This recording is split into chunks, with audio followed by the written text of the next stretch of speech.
You may take your seats.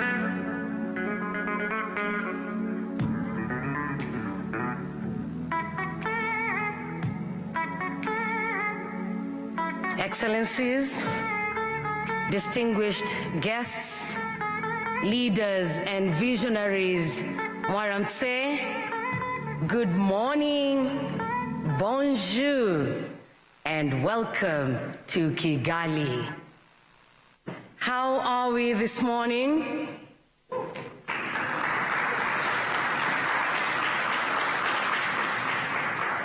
Thank you very much.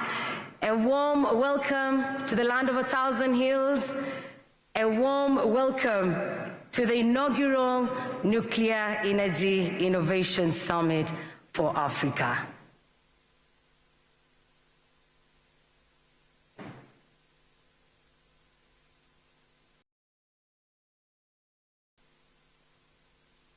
We're honored to have you in Kigali. Honored to have you at the inaugural Nuclear Energy Innovation Summit for Africa. We have simultaneous interpretation, Channel 1 English and Channel 2 French. We are here today because energy is not just a utility, it is a foundation for dignity, opportunity, and transformation. My name is Jackie Lumbasi, and it is a great honor for me to be your MC today, a great honor to welcome you to this inaugural summit. Now, the theme for this year's summit is the potential of small, modular, and micro-reactors in accelerating Africa's energy transition.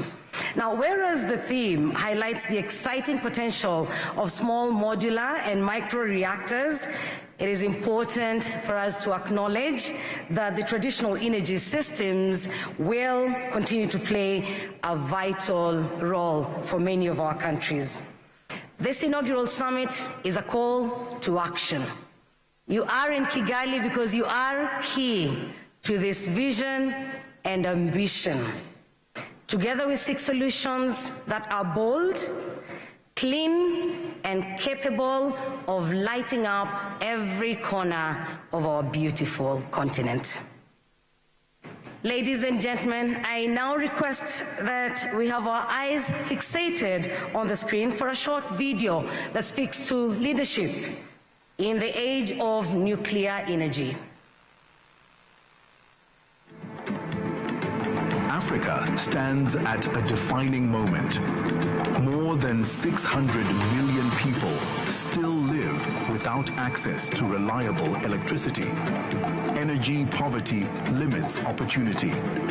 It constrains growth, stifles innovation, and leaves communities in the dark, literally and figuratively. At the same time, Africa's future depends on industrialization, digital transformation, and climate-smart infrastructure, none of which can advance without reliable, scalable energy. Traditional energy systems alone simply can't carry the load. Africa needs bold, clean, and scalable solutions. This is where innovation comes in. A new generation of nuclear technology, small modular reactors and micro-reactors. They are safe, flexible, low carbon, and scalable for Africa's unique landscape. From igniting industrial growth to transforming education, healthcare, and digital innovation, these technologies are set to fuel Africa's boldest aspirations. However, unlocking this potential requires more than technology. It demands political commitment, strategic investment, and bold regional cooperation. This is why this summit is a transformative moment. Together, we will unlock the potential of small modular and micro-reactors in accelerating Africa's energy transition.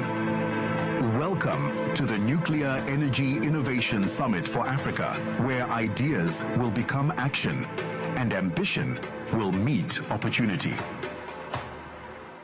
Indeed. Bold, clean, and scalable solutions. Distinguished guests, I now invite for his remarks the Chairman, Rwanda Atomic Energy Board, Dr. Lassina Zabo.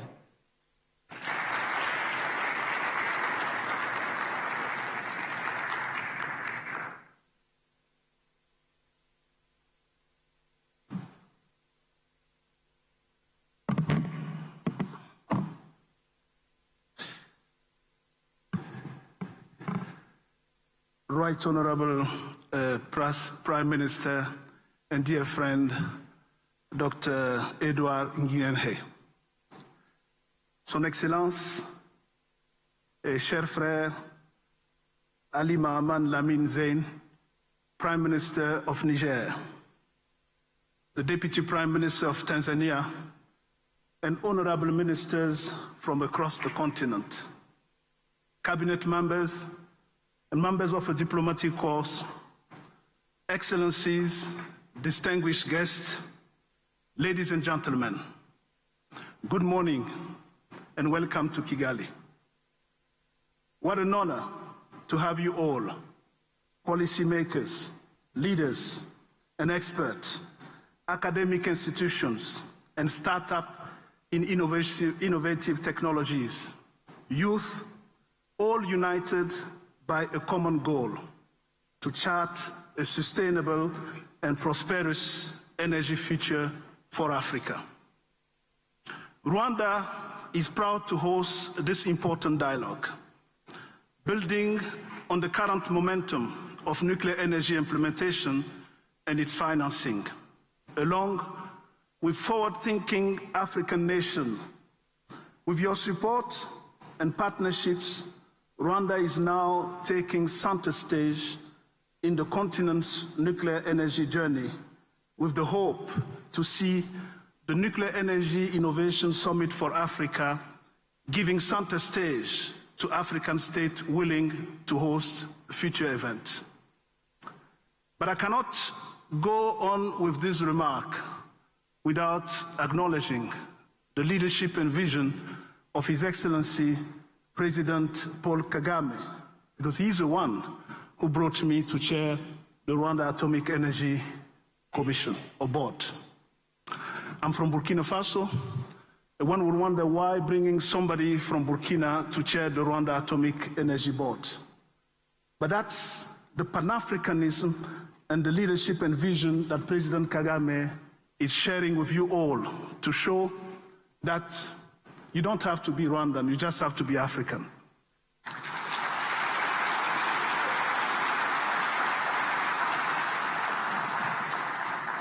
Many gatherings have certainly played a pivotal role in highlighting Africa's readiness to embrace nuclear energy as part of the energy mix.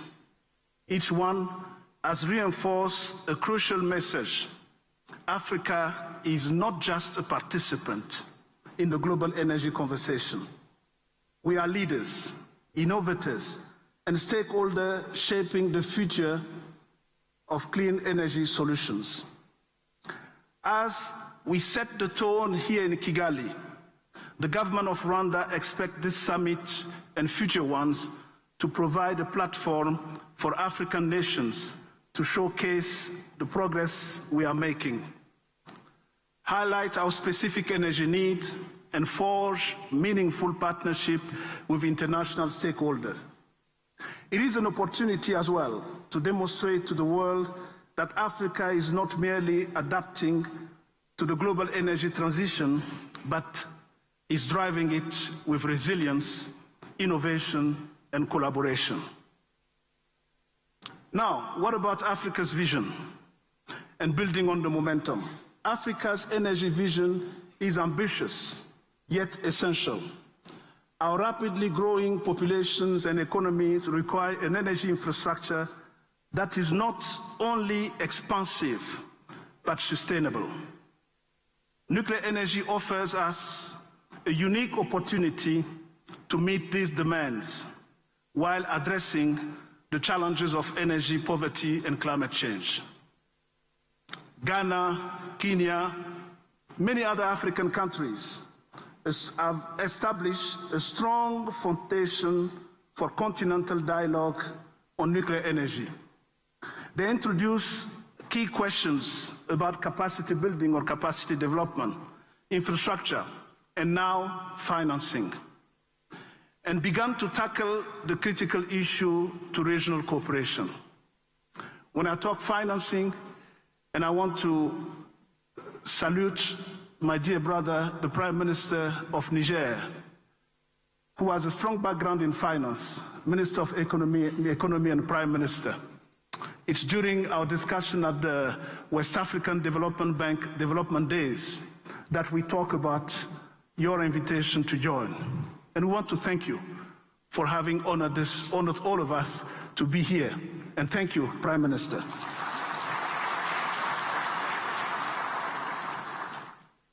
Here in Kigali, we advanced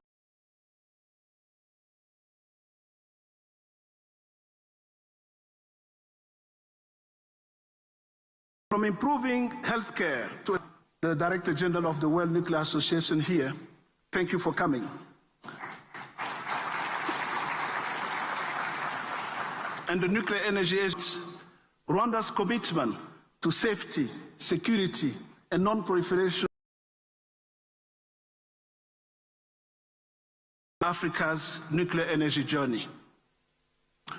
Hosting today's discussion in Kigali is symbolic of a broader continental opportunity.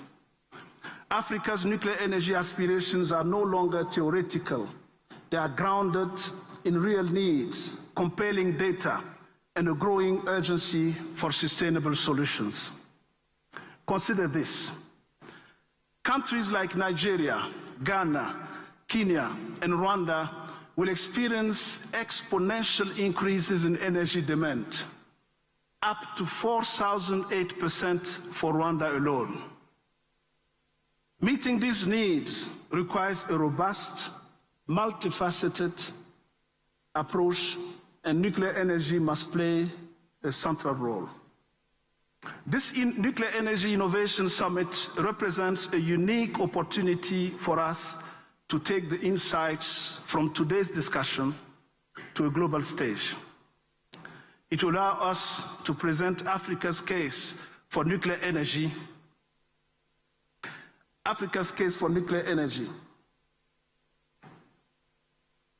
While the opportunities for nuclear energy are immense, so are the challenges. Africa faces barriers in finances, infrastructure, and political commitment. But these challenges are not insurmountable. Experience has taught us that when we work collectively as a continent with reliable partners, we can overcome these challenges. The summit should and will be a moment for Africa to articulate its priorities, demand equitable technology transfer, and reinforce its position as a key player in the global clean energy transition. We must continue to explore innovative financing mechanisms, models such as build, own, operate, and turnkey solutions offer ways to reduce the financial burden on individual countries.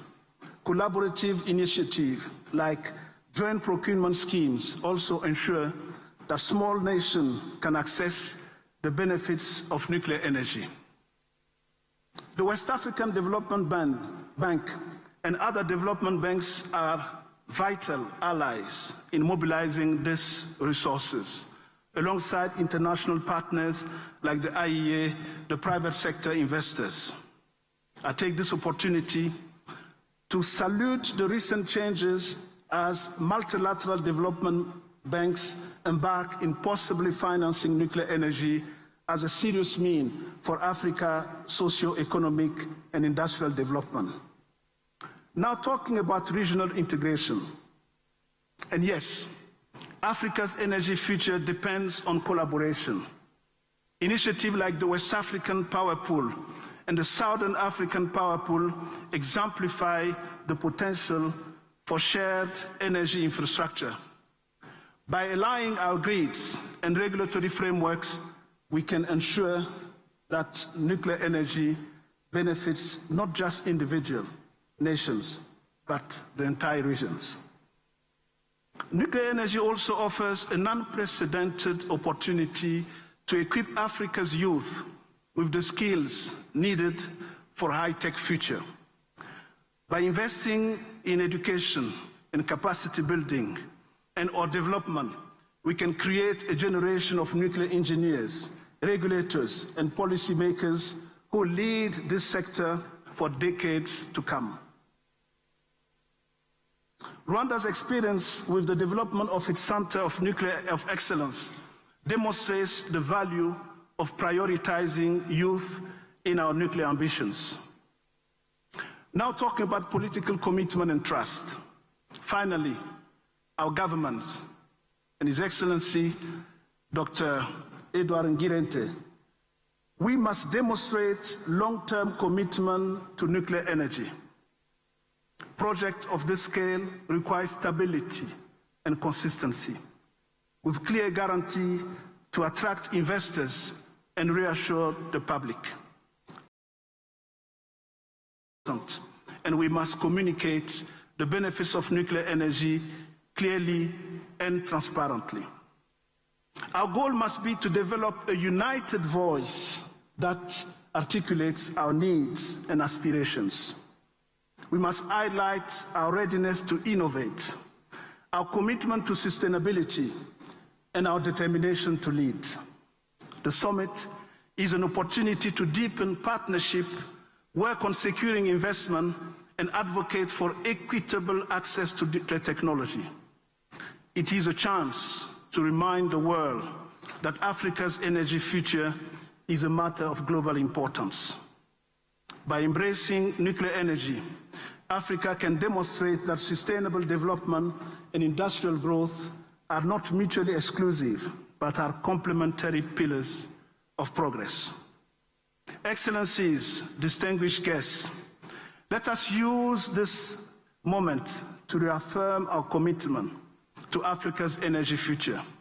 Let us strengthen our collaborations, refine our strategies, and ensure that nuclear energy becomes a cornerstone of Africa's sustainable development. The path ahead requires vision, courage, and unity. And that's why we are in Rwanda. And Rwanda is proud to lead this conversation today, and we look forward to taking the insights we gather here to making sure Africa has a seat at the global stage. Together, we can and we should build an energy future that serves all Africans and secures a sustainable legacy for generations to come. Thank you.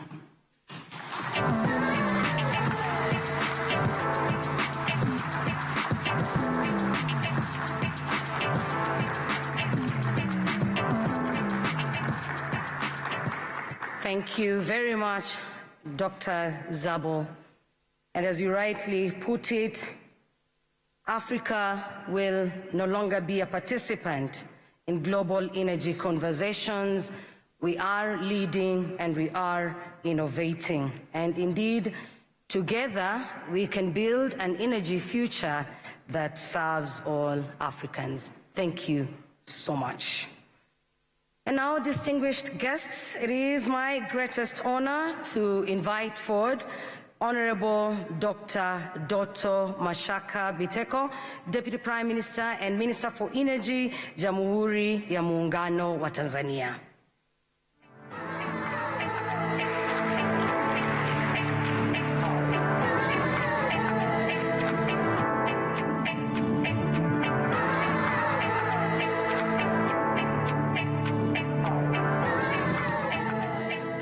I like the way you said Jamhuri ya Muungano wa Tanzania.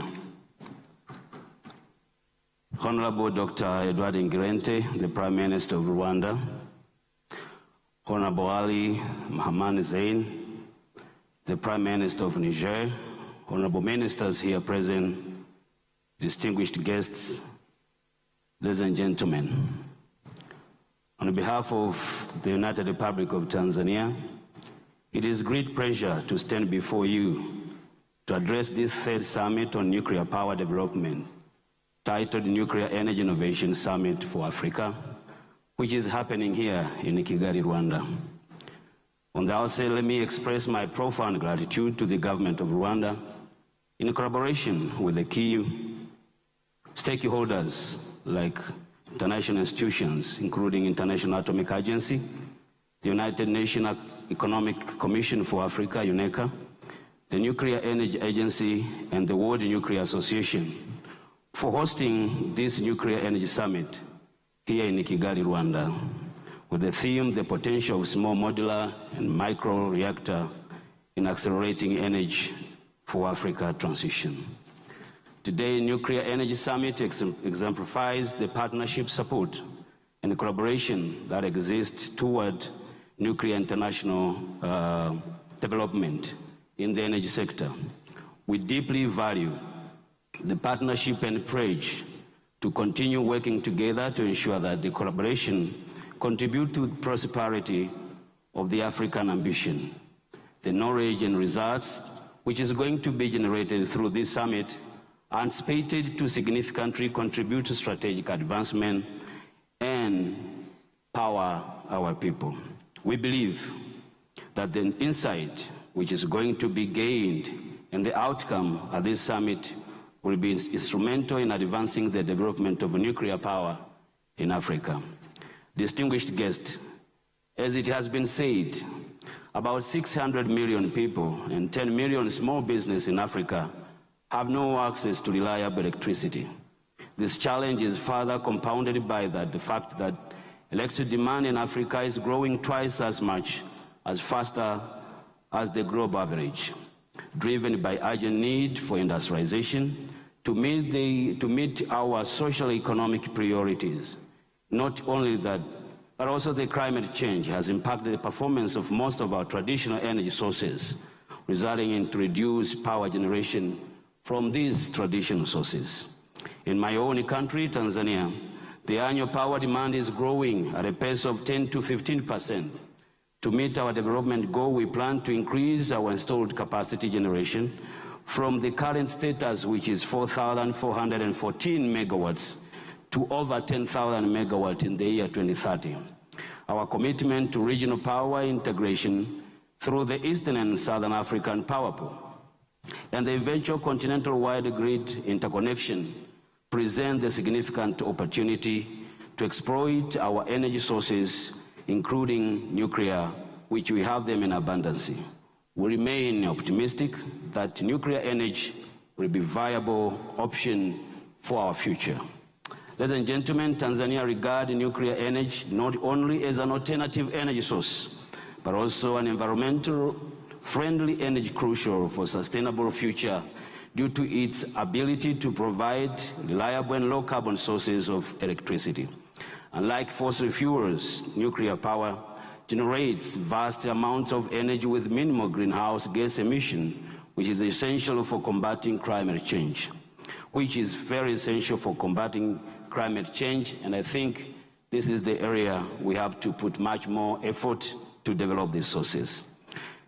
Nuclear also offers stable and continuous energy supply, as nuclear plants can operate efficiently for a long period and with less fluctuation compared to renewable sources like solar, wind. And additionally, advanced nuclear technology such as next-generation reactors and small modular reactors promises to enhance safety, reduce waste, and increase efficiency. Excellencies, ladies and gentlemen, the leadership of Her Excellency Dr. Samia Suluhu Hassan has issued directives to the Minister of Energy under my leadership to ensure that in the near future, nuclear-generated energy must be integrated into our energy national grid. We are committed to create an enabling environment for nuclear electricity generation, including developing robust policy, legal, and regulatory framework on uranium resources and nuclear electricity generation, and human capacity development on nuclear power technologies and other related matters. These efforts, ladies and gentlemen, will support the exploitation of nuclear resources and also open a new avenue for applying nuclear technologies in medicine, agriculture, and energy at large. Distinguished guests, our commitment to nuclear power is also reflected in our national energy policy, power system master plan, renewable energy strategy, and mineral development policies. These documents, which we have in place, recognize the nuclear energy as a key component in meeting Tanzania's future energy needs. Furthermore, in the year 2023, Tanzania signed a country program framework, which was 23 through 27, with the International Atomic Agency. This framework serves as a strategic reference in our mid-term technical cooperation with this agency, addressing crucial areas including the development of robust nuclear legal framework, enhancing nuclear and radiation safety and security, and application of nuclear technology in food and agriculture. It also emphasizes improving human health through nuclear application, advancing water resources management, and planning for energy needs. Additionally, this document focuses on boosting industrial application and fostering nuclear knowledge development and management. Distinguished delegates, however, given the complexity of nuclear technology, in our current limitation and financial human capacity, we call upon for strategic partnership that are essential for overcoming these challenges. The summit provides invaluable opportunity for our country, Tanzania, and the rest of Africa to learn more from one another and develop concrete solutions for advancing nuclear power. We pledge our commitments to cooperate with development partners and other African nations to ensure that nuclear power become an integral part of our energy mix and indeed be integrated in our grid. I wish to conclude, and I wish to reiterate Tanzania's deep appreciation for the ongoing support of our strategic partner in advancing nuclear power development through technical cooperation. Tanzania reaffirms its commitment in upholding international obligations, ensuring peaceful, safe, and secure use of nuclear energy for power generation. With these remarks, I thank you for your kind attention. Asanteni sana, and God bless you.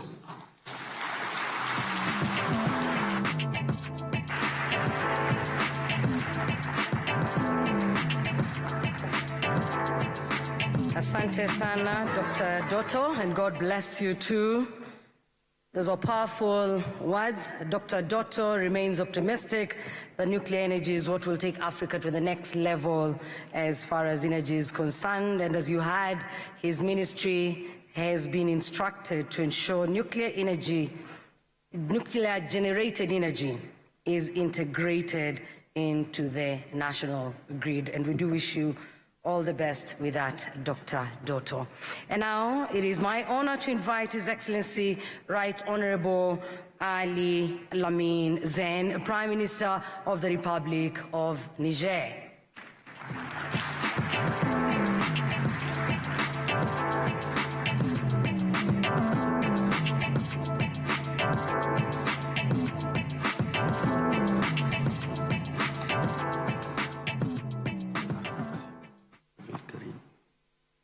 Très honorable Premier ministre Edouard Ngirente,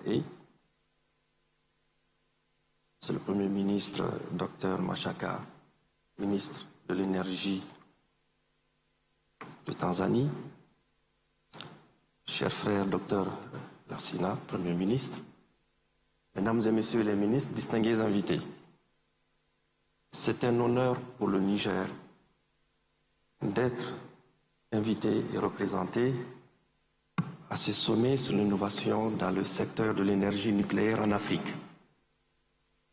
Au nom de son Excellence, le Président de la République du Niger, chef de l'État, le général Abdrahmane Tchiani, je voudrais vous adresser nos plus vifs remerciements. Lorsque, à Lomé, mon frère le Premier ministre m'a parlé de cette rencontre, il y avait trois raisons qui pouvaient justifier que nous répondions.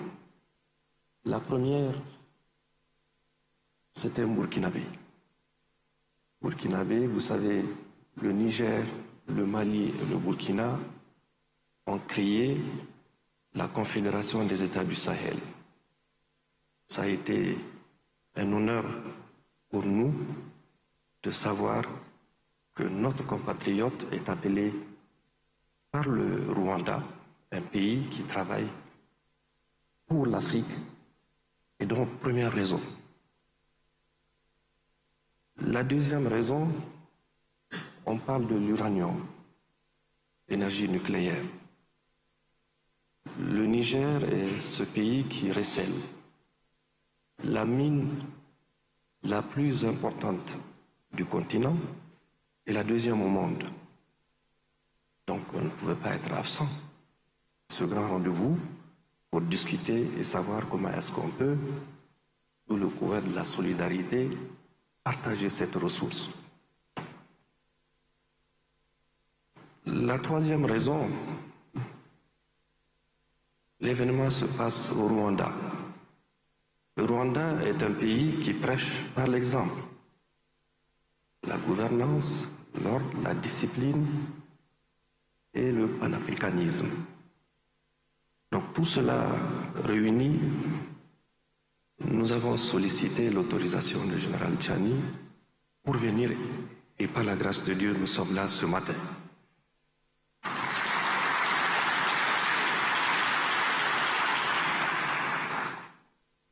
Vous savez, le Niger, c'est un territoire vaste, c'est 1 267 000 km².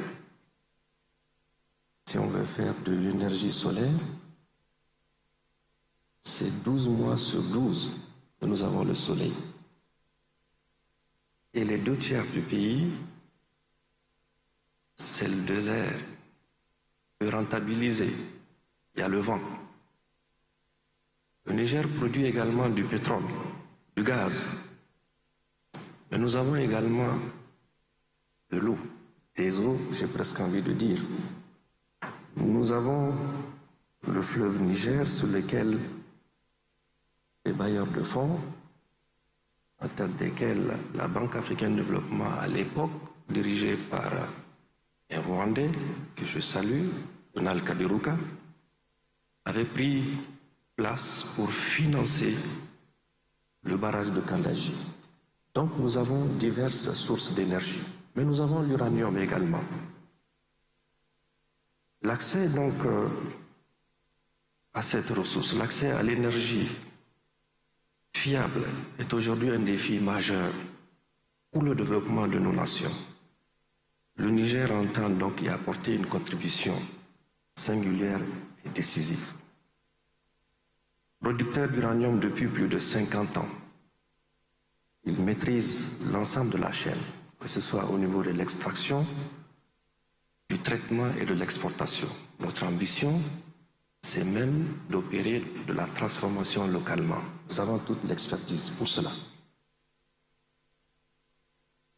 La mine de Somaïr. Somaïr est cette société que notre pays, sous le leadership du président Tchani, a décidé de nationaliser. Le produit qui en sortira servira tout le continent. Il faudra le retenir. C'est une société qui est censée faire de l'exploitation jusqu'en 2044. Donc il y a du potentiel. Il y a la mine de Dassa qui entre en production bientôt et le gisement d'uranium d'Imouraren. Cette mine qui est la première au monde, sur le continent et deuxième au monde, où les réserves sont estimées à 200 000 tonnes. Cela donc garantit indubitablement un approvisionnement sur plusieurs décennies. Grâce donc à l'expertise dont dispose le Niger, qui a contribué efficacement à éclairer une grande partie de l'Europe de l'Ouest, pendant plusieurs décennies, il est temps maintenant que nous consacrions cette énergie à éclairer l'Afrique. Aujourd'hui, donc, fort de cet acquis, le Niger veut prendre son destin énergétique en main. Le nucléaire, parce qu'il est sûr, propre et compétitif, est un levier incontournable pour notre souveraineté, parce que c'est de ça qu'il s'agit, et peut devenir un moteur de solidarité continentale. Je fais mienne toutes les déclarations qui ont été faites par les deux premiers ministres qui m'ont précédé. C'est donc dans cet esprit que nous avons lancé le programme électronucléaire du Niger qu'on appelle le PEN. Le PEN a déjà franchi plusieurs étapes concrètes, avec notamment l'élaboration et l'adoption de la stratégie nationale de mise en œuvre de la réalisation des études sectorielles. Le cadre institutionnel et réglementaire qui est mis en place est en train d'être renforcé. L'étape prochaine sera donc celle de la sécurisation des financements et partenariats.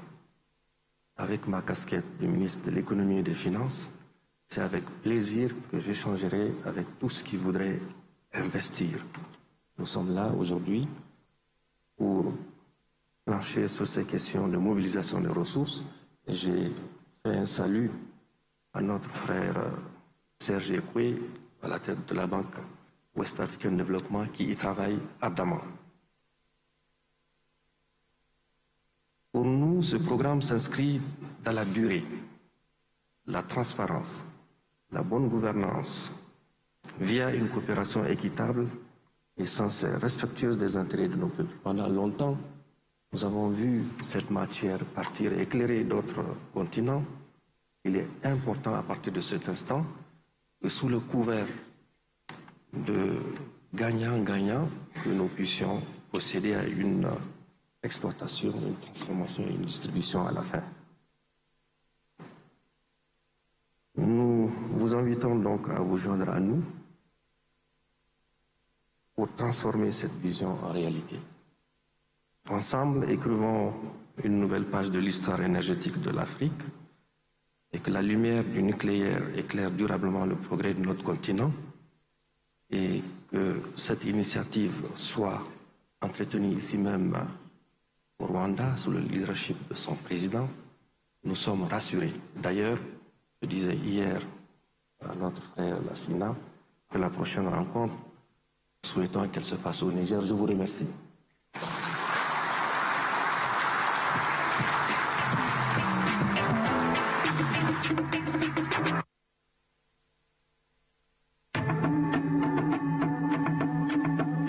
Thank you very much, Right Honorable Prime Minister. Merci beaucoup. Prime Minister has said 2/3 of the country is a desert, but Niger has large deposits of uranium, oil, gas, water, and that the country is ready to contribute to the vision being advanced here over the next few days. Niger has launched the electronuclear program that has seen great achievements already. The Prime Minister has also said that nuclear is clean and competitive, and it's an important factor for Africa's sovereignty. Thank you. That's powerful. Ladies and gentlemen, it is now my distinct honor to invite His Excellency Right Honorable Dr. Nyirene for his keynote address.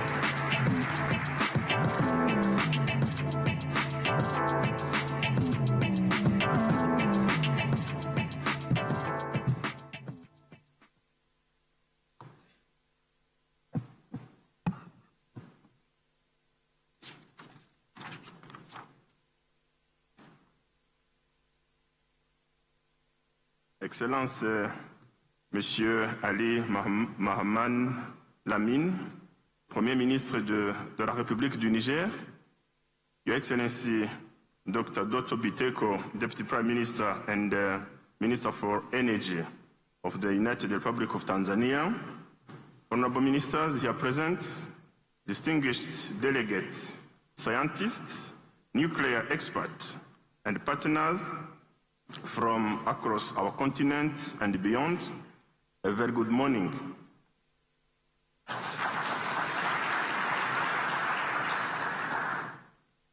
On behalf of His Excellency Paul Kagame,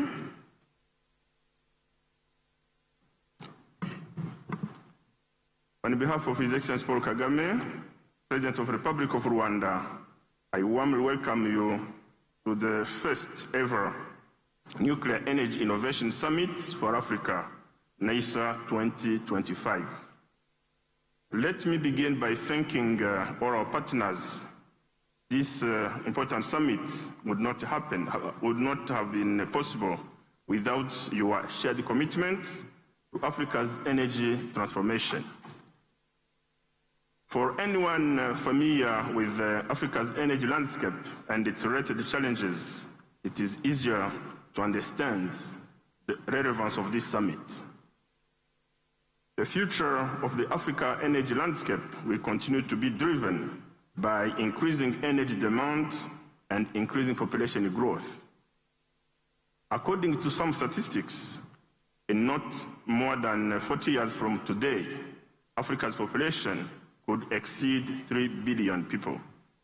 Therefore, the continent will be potentially the largest energy market globally, driven mostly by industrialization, use of artificial intelligence, and urbanization, all necessary to achieve the continental development aspirations. At the same time, as we gather here today, there are more than 600 million Africans who do not have access to electricity. They rely on biomass and other non-nuclear energy sources to meet their basic energy needs. This situation results in increased pressure on available forest resources. It further puts at risk natural ecosystems that are already suffering from negative impacts of climate change. While Africa has significant solar, wind, and hydropower resources that can potentially meet the energy needs of all its population, these resources are not evenly distributed, which limits electricity access in many parts of the continent. This energy gap continues to hold back growth and development across the continent. To bridge this energy gap, now more than ever, our countries need to jointly work towards finding alternative solutions of energy production. And one of the best solutions for Africa to achieve its development agenda is nuclear energy for power generation and other industrial applications. As we know, nuclear energy is categorized as a clean source of energy. Both the Paris Agreement and the COP29 have acknowledged its role in helping achieve global net zero carbon emissions, as will be discussed throughout this conference. And we should agree that investing in clean, reliable energy sources like nuclear is not just smart policy, it's a necessary step towards sustainable development. The use of nuclear energy will not only address the energy deficit, but also will potentially provide innovative solutions to advance other sectors, such as agriculture and healthcare, among others. Too often, when people hear the word nuclear, they think of harmful or dangerous use. But contrary to this perception, that's not our focus. This gathering is about nuclear energy for peace, innovation, and development. As you know, climate change is already harming the energy sources, sources we have relied on for years.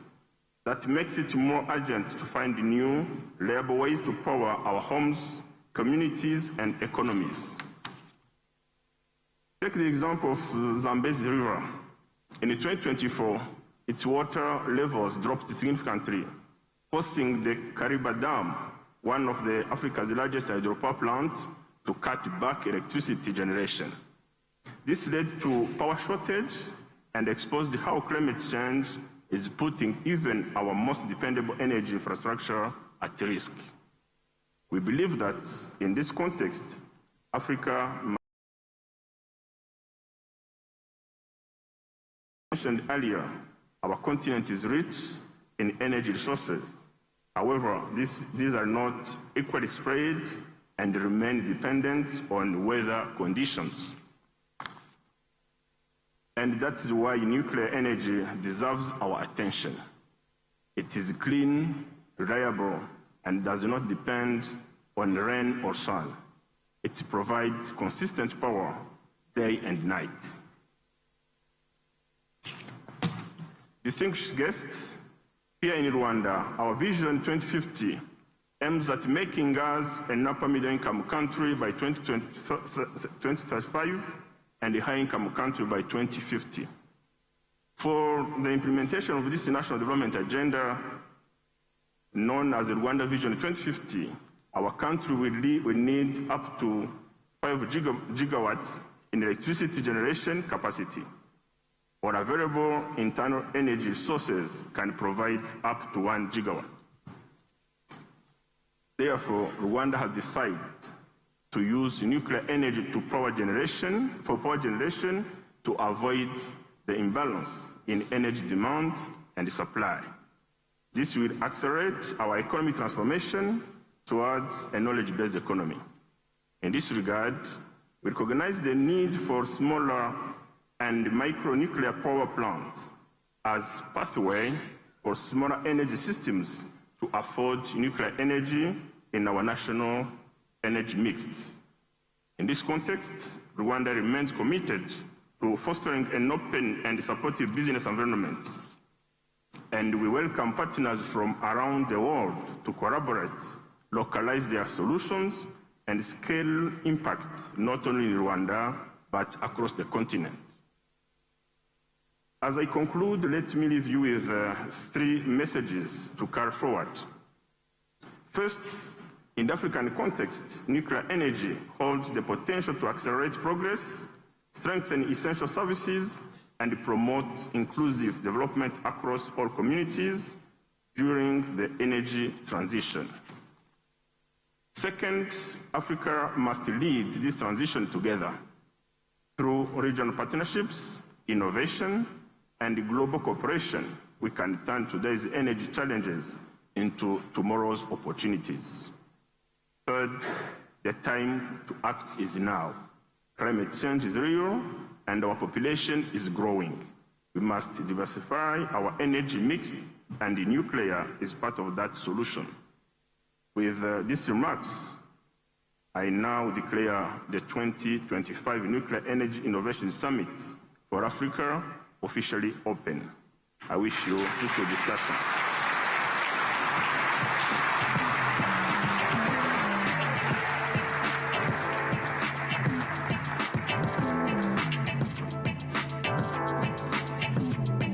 Thank you very much, Right Honorable Prime Minister Murakoze cyane.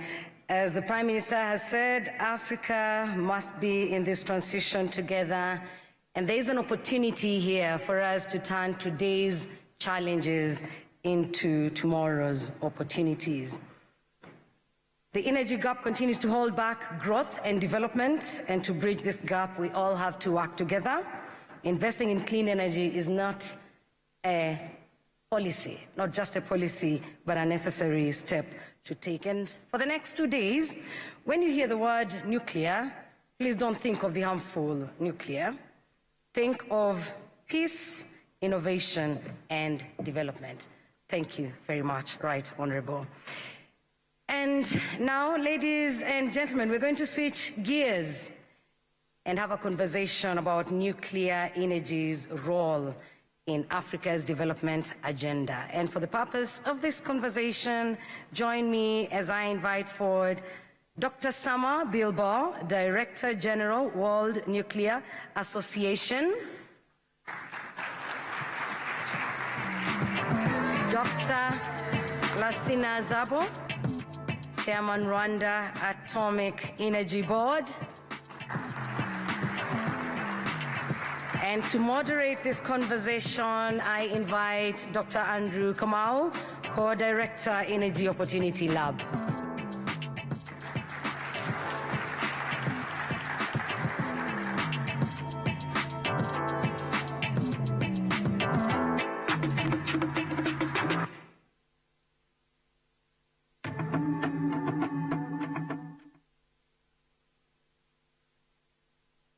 Conversation.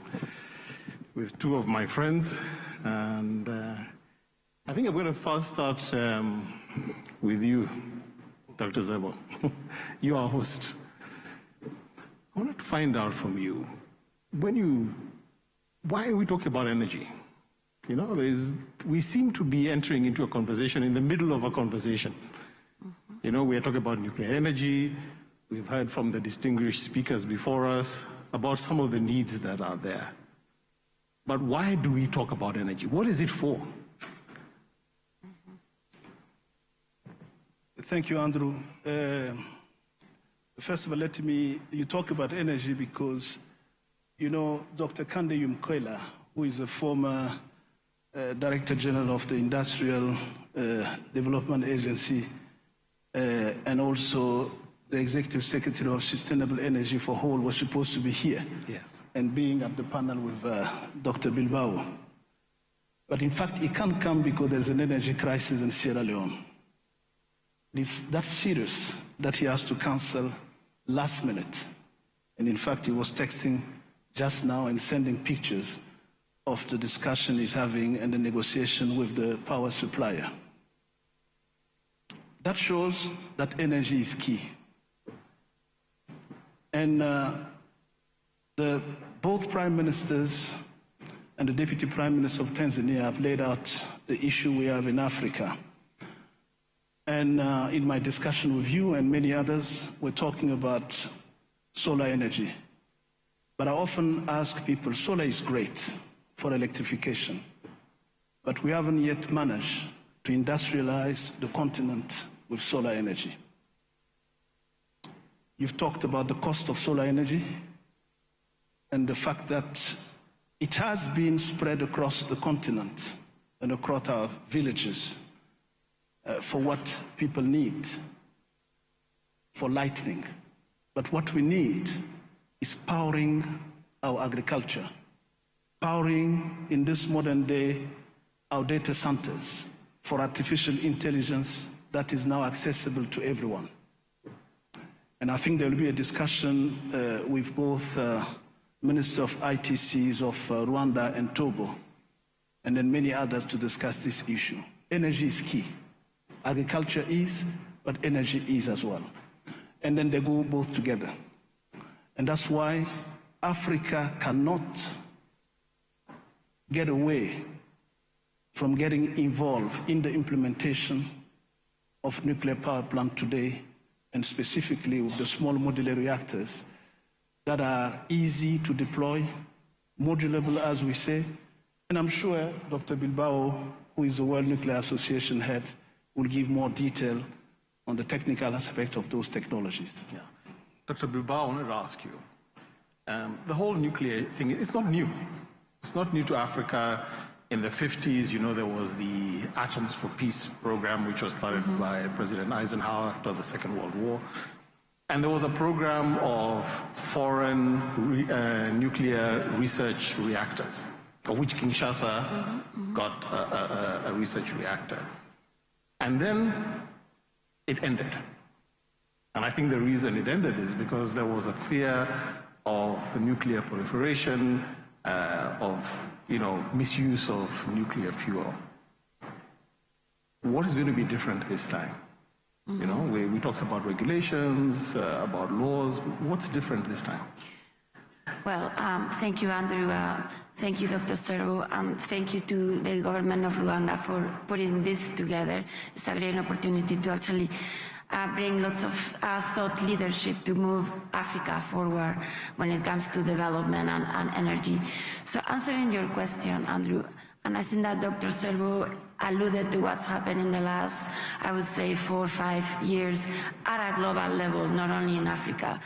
We have finally made the connection that prosperity, socioeconomic development, industry, quality of life, health, education, exciting jobs, all those things need abundant, affordable, 24/7 clean energy.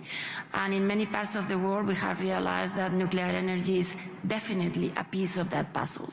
Not the only piece, but clearly an essential piece. So we are seeing how in all parts of the world, the conversations are changing about nuclear. So first of all, the conversation is no longer whether nuclear is a peace, whether nuclear should be considered. The conversation is how much and how fast. And this is in North America, this is in Europe, this is obviously happening in China, India, Southeast Asia, Central Asia. So now we need to make sure that this is also happening in Africa.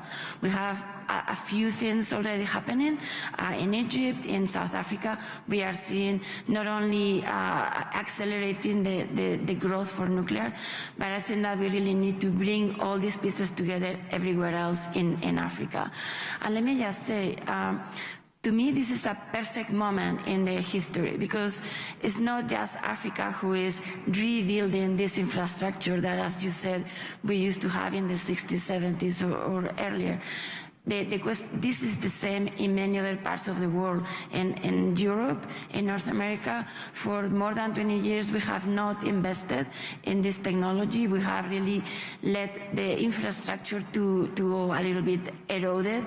And now we are working to bring that back. So I think that this is a perfect opportunity for Africa to join the movement. Let's not wait for somebody else to come to Africa. Let's make sure that Africa is sitting at the table with all the other countries that are pursuing nuclear energy, because as you know, there is many existing nuclear countries, but there is many newcomer countries in all corners of the world.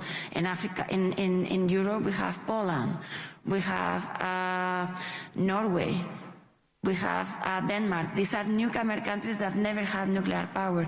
So they are in the same situation almost as we have some countries in Africa. Or Central Asia, you have Kazakhstan, you have Uzbekistan, you have Kyrgyzstan, Mongolia. Or if you look at Asia, you have Thailand, Vietnam, Malaysia, Indonesia, Philippines. All those countries are no different than Africa, and they are all moving forward.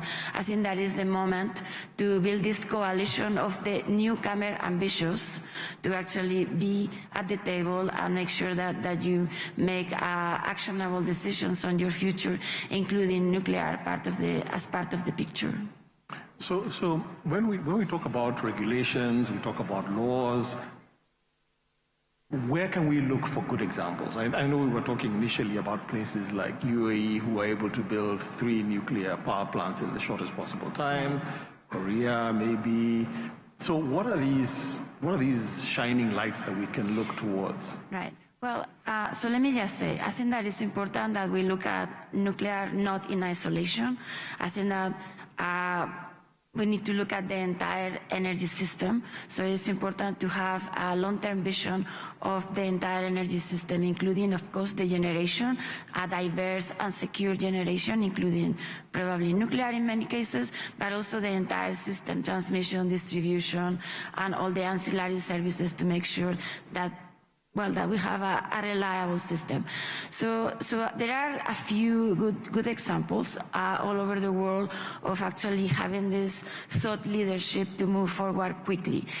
You mentioned UAE. I think that UAE certainly is a shining example of how to go from 0 to 25% of your electricity coming from carbon-free nuclear energy in 15 years. That is crazy. And it's even more important because obviously this infrastructure is going to be in the UAE for the next 60, 80, 100 years. So it is going to power this growth for generations to come.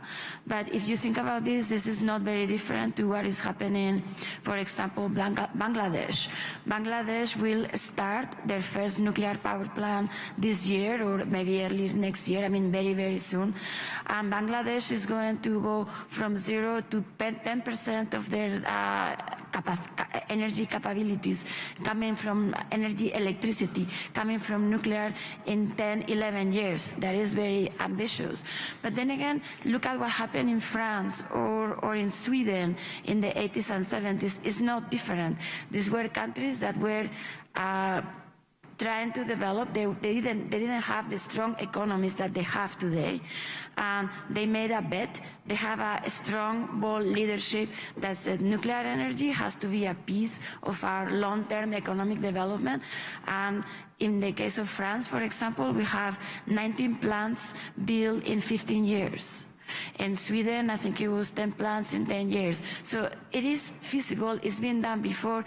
We did it without AI, without advanced computers. So clearly, we should be able to do it again when all this technology and growth and industrial infrastructure that we have at a global level. Because I wanted to ask you something on this. Is it build it, they will come? Because, you know, a lot of the times you hear, we want to go out and get funding for a power plant. We want to get funding for transmission lines. But you don't consume any electricity. Who's going to pay for it? You know, so how do we get beyond that? How do we get beyond short-term funding into 20, 30-year kind of funding to reduce the interest rates, tenure, and also ultimately the tariff that comes out? We mentioned the recent changes of some of the multilateral development bank, like the World Bank. His Excellency the Prime Minister of Niger mentioned the West African Development Bank and Mr. Serge Kwe, who has been at the forefront of this idea of having our regional financial institution getting into rethinking their financing model. And I think there will be a debate in financing. We have venture capitalists that are here in the room. We have representatives of the financial institution. We're talking about possibly reforming some of those institutions so that they can rethink, as you said, long-term financing with the trust necessary to believe that by investing in nuclear energy, it might not pay off immediately, but it'll pay off because you start a nuclear energy program for 50 to 100 years. It's a long-term commitment. But some of the countries like the United Arab Emirates have been innovative in financing model. For instance, by tokenizing certified reserve to make available funding for countries like, emerging countries like most of us in Africa, to tackle the issue of nuclear energy. I think that's something that we should rethink and then we should embark in. I think Niger, with being the second producer of uranium, could certainly consider tokenizing its reserve, certified because it's been in research, exploration, and exploitation for some time.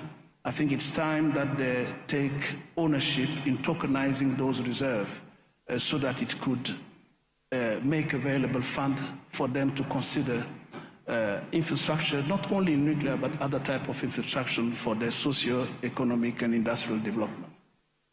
I'm sure better people in financial model will come and talk about what could be the easiest way to fund nuclear energy, and then the change of mindset between, immediate return on investment and long-term, which is what we're trying to do and we've been doing with nuclear energy.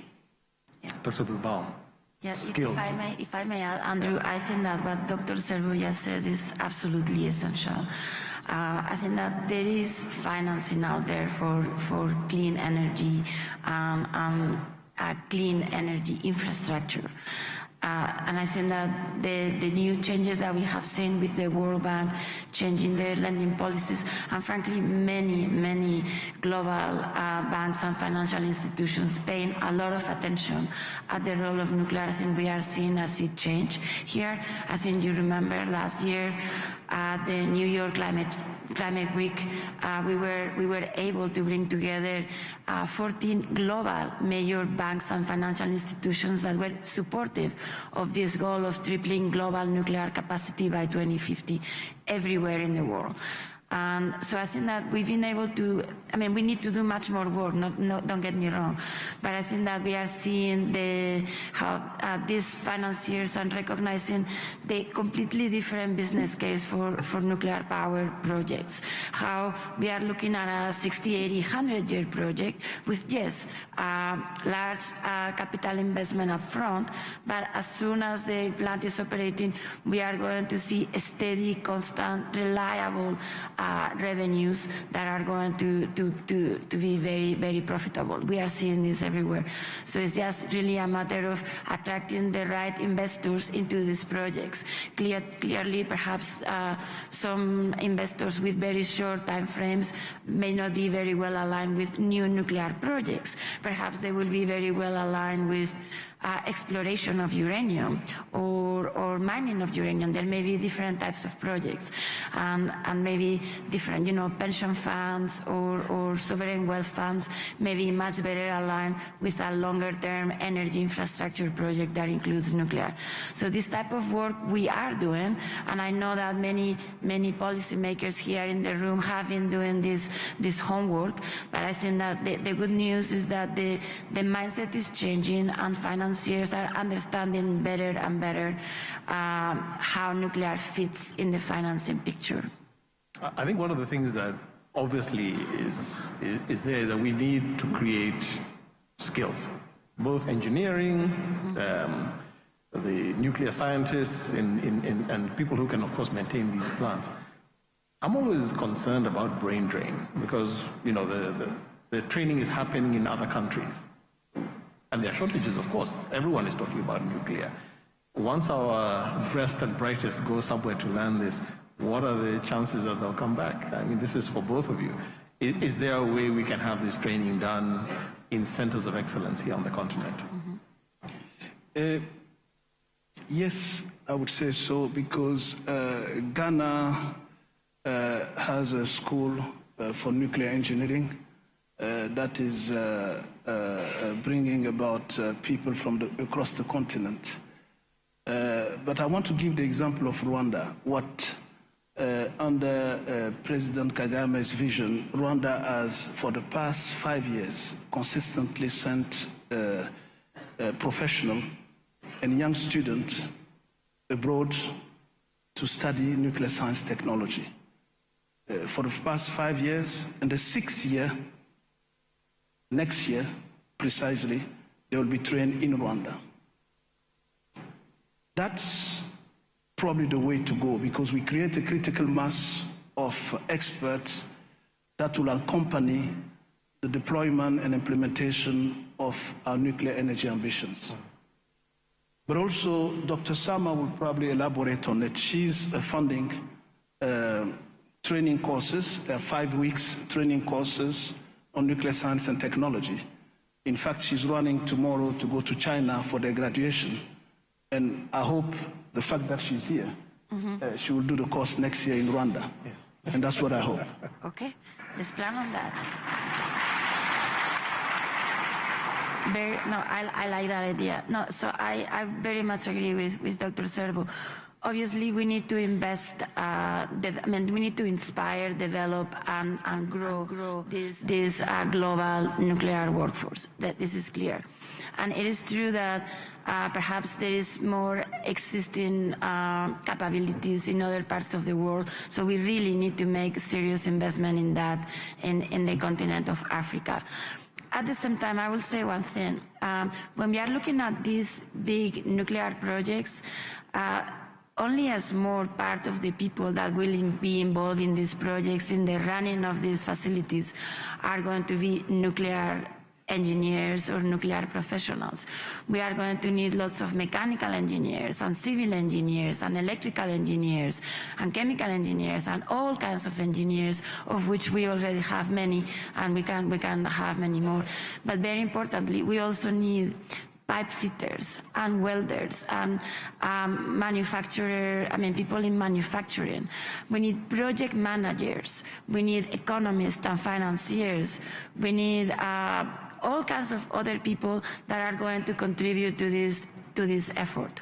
So I think that it's important to have a country-wide, region-wide policy to develop this workforce, not just in nuclear, but in clean energy, because many of these professions are going to be shareable among the different pieces of the entire energy system. And then I will give you maybe one more example. This is coming specifically from the UK, but I think that there are equivalent examples elsewhere. So in the UK, there is a lot of effort that is being done to repower and reskill workers that are coming from other industries.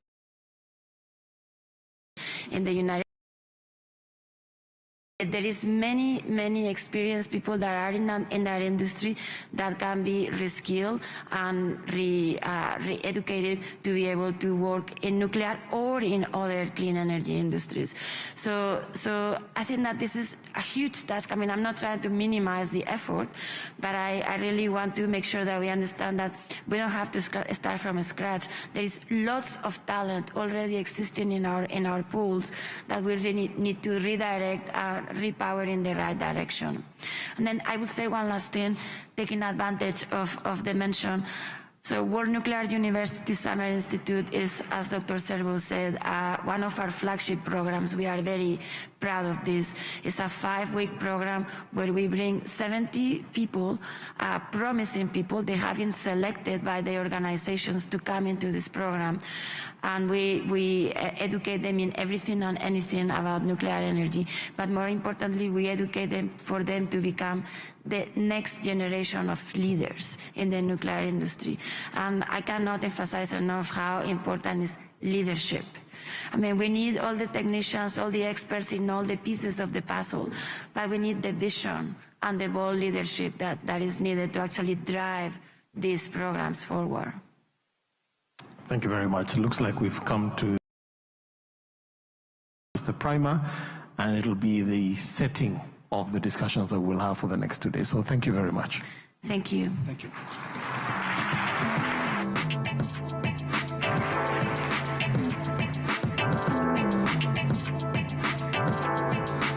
Thank you very much, Dr. Sama, Dr. Zabo, Dr. Andrew, the great moderation. Thank you very much. Dr. Sama said sustainable development, prosperity need abundant, affordable, 24/7 clean energy. And Dr. Andrew asked a very important question about getting beyond short-term funding. Indeed, there is need to rethink the financing model. And I hope that Dr. Zabo will have more time in these 2 days to expound a bit on tokenizing. Ladies and gentlemen, we have come to the end of the opening ceremony, and I want to appreciate the Right Honorable Prime Minister for declaring it open. Your Excellencies, it has been a great pleasure having you with us this morning. Thank you very much for the valuable insights that you have shared with us. This will lay a great foundation for the conversations that will follow in these 2 days. Distinguished guests, there's a lot more to come, but for now, I request that we remain in our positions as their Excellencies depart.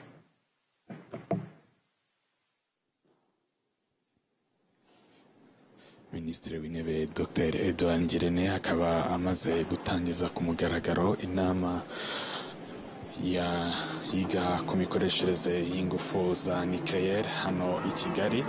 Ni inama yatangiwemo ubutumwa butandukanye, aho Minisitiri w'Intebe Dr. Edouard Ngirente yagaragaje ko mu myaka 40 uhereye none umugabane wa Afurika uzaba umaze kwinjira abaturage basaga miliyari eshatu.